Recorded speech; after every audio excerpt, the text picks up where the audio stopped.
Мама, біздің әкеміз қайда? Неге келмейді? Біздің сыныптағы Еркебай деген сотқар бала айтады, маған мама айтты. Сіздерді асырау қиын болғасын, әкелерің тастап кеткен. Ол сіздерді жаман көреді. Керек десең, ол сіздерге ақшада жіберіп тұрмайды. Сондықтан сендер кедейсіңдер, үйлерің жоқ. Бәрің жабылып, біздің ағайынның бір бөлмелі сарайын жалдап тұрып жатырсыңдар. Міне, солай. Сендер сабақты қанша жақсы оқысаңдар да, ешқайда үлкен оқуға бара алмайсыңдар. Оқуға ақшаларың жоқ деді. Сендердікі құр әурешілік деді. Мама, бізде сонда болашақ жоқ па? Деп жыламсыраған 3-ші сынып оқитын егіз қыздары Марал мен Самалға не айтарын білмеген несібелі алжапқышының етегін мыжғылап тұр. Шынымен де бір ұл егіз қызымен бұны күйеуінің тастап кеткені рас. Алимент те алмайтыны рас. Жұмыссыздықтың көше сыпыратын жұмысына қосымша бір дүкенде пол жуатыны да рас.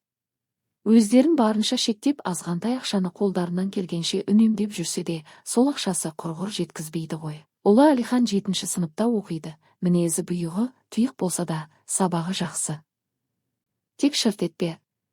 Әлде көзін ашқалы қатарластарынан кем-кетіктеу өмір сүретіні мінезіне ауыр тиіп жүрме, кім білсін. Әлихан бала болып велосипед теуіп, самокат мініп немесе демалыс күндері жұрттың бәрі барып жүрген балаларға арналған ойын қалашықтарына барып көрген емес. Қолына ұстап жүрген ұялы телефоны да өте ескі модельде. Сыныптастары әлсін туған күн немесе басқа да мерекеге орай 500.000 теңгеден жинап, өздері бас қосып, тәтті сусындар мен пицца, донер алып тойлайды. Ондай бас қосуларға бұл қосыла алмайды. Несібелі Әлиханның тәртібі үшін осы оқу жылында да мектепке қайта-қайта шақыртылды. Баласының үлгерімі өте жақсы болғанымен, өз қатарымен, жалпы ортамен қарым-қатынасы өте ауыр, әзіл дегенді түсінбейді, екі сөзге келмей, төбелесе кетеді. Несібеліге ең ауыр тигені, туған екенсің, тәрбиеле. Тәрбие бере алмасаң, үкіметке өткіз деп шаптыққан әйелдің сөзі болды. Не десін? Ыза, нала, өкпе дегенді көз жасымен ішіне жұтты да үндемеді. Ажырасып кеткеннен кейін екі қызы қатар ауырғанда дәрі-дәрмекке ақша сұрап күйеуіне барған. Ол үйінде жоқ екен, әлем-жәлем боянған жас қатын есік ашып, бұның келген шаруасын естігесін. Әйелдік намыс қайда? Қажетсіз деп тастап кеткен адамның алдына тіленіп келу, оған балаларда араластыру деген өте ұят. Деп шаптығып, бұған өмір сүруді үйреткендей болды.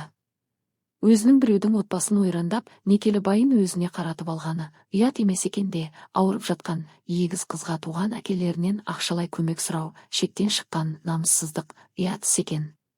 Ашудан жарылардай болған Несібелі үйіне қалай келгенде білмейді, бар білетіні, ұлы Әлиханды тас қылып құшақтап, еңкілдеп жылағаны. Көп ұзамай Алланың қалауымен бе, әлде бір тылсым күш көмектесті ме, ауруханада ессіз күйде селқос жатқан егіз қыздар көздерін ашып, естерін жиған. Бұл оқиғаға да біраз уақыт болыпты, әкесі кеткенде 40-нан шықпаған қыздар, міне 9 жасқа толып, жақсы мен жаманды айыра бастапты. Осындай жетпес тірлік кешіп жүргенде, ажырасып кеткен күйеуінің жаман хабары шықты. Астындағы аты оқыстан атып шыққан түлкіден үркіп ала қашқанда, бұның күйеуі аттан құлапты. Құлағанда қарақұспен тасқа түскен екен, сол жерде тіл тартпай кетіпті. Өзінен ажырасқалы 3 баласы бола тұра, ұл қызым деп бір еміренбеген адамды өлді деп естігенде, бұл қандай күй кешерінде білмеді. Жаназасына бармады. Күйеуінің жақын жуықтары бұны іздемеді. Оларды тіпті бұлардың бар жоғы да қызықтырмаған сияқты. Бірақ бір нәрсе көкірегін кернеп, өзін беймаза сезініп, жанын қоярға жер таптырмай мазасыздана берді. Бір бейсенбінің таңында ұлы мен қыздар мектепке жібергесін, мазалаған ойлармен бөліспекке өздерінен 2-3 үй былайырақ тұратын Жайшылық әже деген құмалақшы балгерге бармақшы болып шешті. Жайшылық әже үнемі бұларға жаны ашып, шәй, ет, қант, кәмпит беріп жіберетін, құмалақ ашатынға әркімдер әкелетін мата, орамал жаулықты Несібеліге сақтап, егіздерге бірдей көйлек тігіп бер деп үнемі беріп отыратын. Бүгінде сол май мерекелеріне қыздарыма көйлектік бірдеңе беріп қалар. Кәмпит пен шайда азайып еді деген оймен Жайшылық әжейдің табалдырығын аттаған. Жайшылық әжей бұдан бұрын келіп отырған 1-2 кісіні шығарып салды да, көрші бөлмеде отырған мұны шақырып алды. Есіктен кірер-кірместен: Жаның күйіп, шыдамың шырқырады ма? Жаның қысылғасын, не болды бұл деп маған келдің бе деп салған жерден таң қалдырды. Отыр, түсініп отырмын, сезіп отырмын. Ажырасып көңілің қалып, жүрегіңді қарайтса да, ол сенің күйеуің еді. Азды көпті дәм тұзың араласқан бірінші ақ некен қиылған еркегің. Сондықтан мазасыздық кіреді көңіліңе, әрине. Сабыр ет. Үйіндегі малдың майын шыжғырып, жеті наныңды пісір, қалған майды шыбыққа оралған мақтаны батырып, шырақ жаса. Ол қыздар бір-бірден жақсын. Беттерін сипасын. 40 күн шырақ жағып аза тұтпасаң да, соған арнап жеті нан пісірген күні жақ. Ол қиналып жатыр, қабір азабын тартып жатыр. Ол балаларының алдында қарыздар, сол үшін азап тартуда. Басқа амалы болмағасын, сені мазалап жүр ғой. Шырақ жағып отырып кешірдік деп 3 рет қайталарсыңдар. Солай істе, болмаса балаларыңның өмірі ауыр болмақ. Өлі әруақпен ерегеспе, өкпен азды ұмытасың. Алла оны аямай жазалап жатыр. Сен кешірімді болмасаң, сен де солай болмасыңа кім кепіл? Бар да соны істе. Ал қыздарына мыналардан көйлек тігерсің, ана пакетте тұрған сендердің несібелерің. Осымен бар. Ештеңе айтпа. Алла жауап бергенде, ұмытып кетпей, шайға шақырарсың деп есікті нұсқады. Несібелі бір қолмен салмақты мата орамын, екінші қолмен ауыр пакетті әрең көтеріп, есіктен шыға берді. Үйге келген бойда пакеттегі азық-түлікті жайғастырып, 7 шелпек пісіруге кірісті. Зират басына немен барады? Құранды кімге оқытады? Оны ойлаған да жоқ. Бар ықыласы нан пісіріп, Құран оқытуға кетіп отыр. Түскі астың мәзіріне жайшылық әже берген азық-түліктерді қойып, нанын пісіріп, дастарханын бауырсаққа, түрлі түсті кәмпитке толтырып балаларын күтті.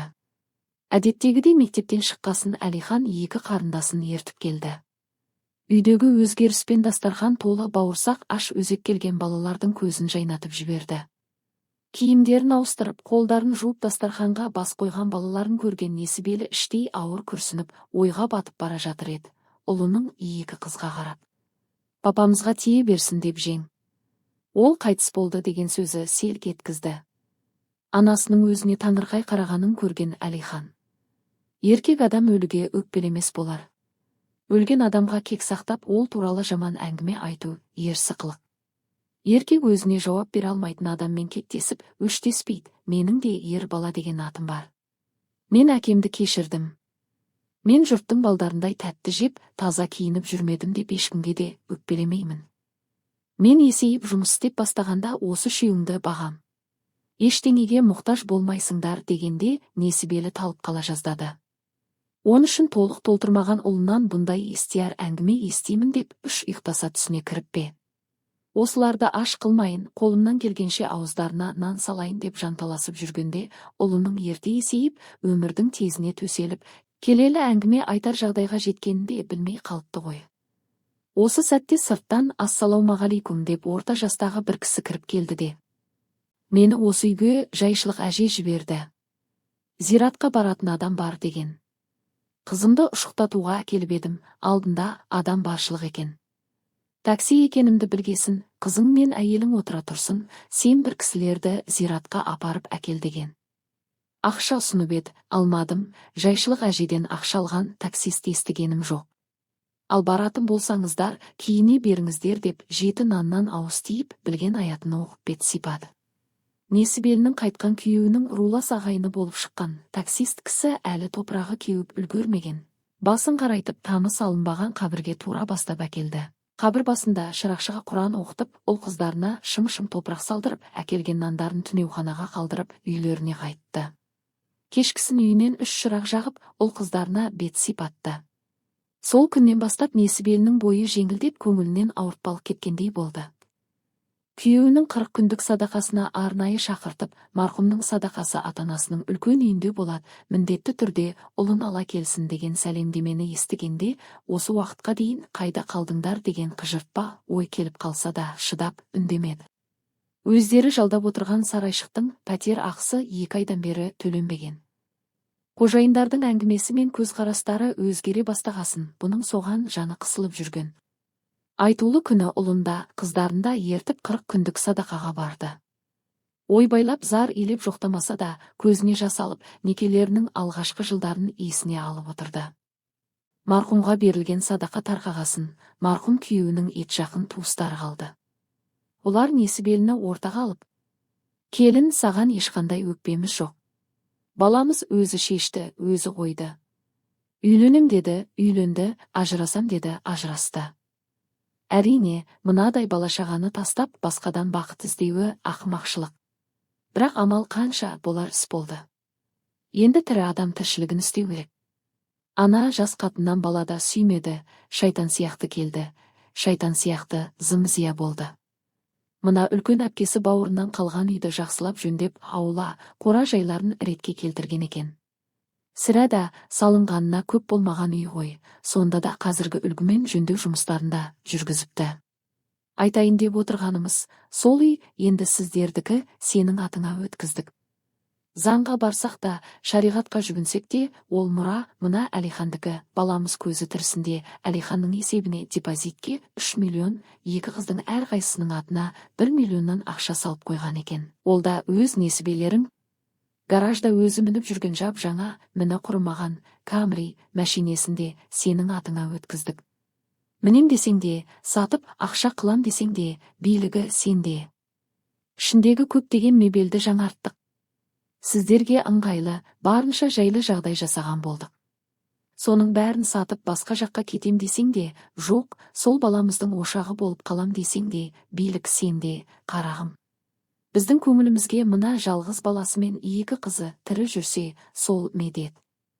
Ендігі шешім өзіңде, деп тоқтасты. Қапелімде басына сонша байлық төгілгеніне абдырап қалған несібелі не айтарын да білмеді. Біраз отырды да: мен не дейін? Әйел ерден кетсе де, елден кетпек емес.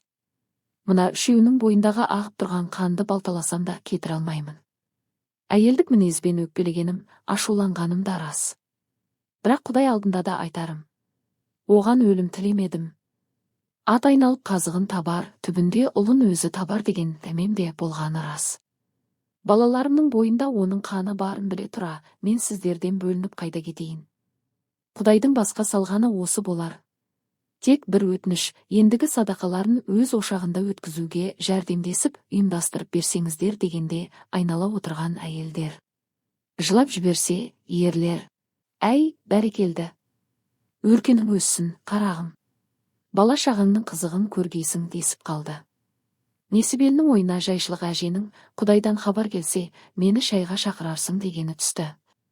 Қайткенде де қазақтың өлі жебемей, тірі байымас дегені ақиқат ау.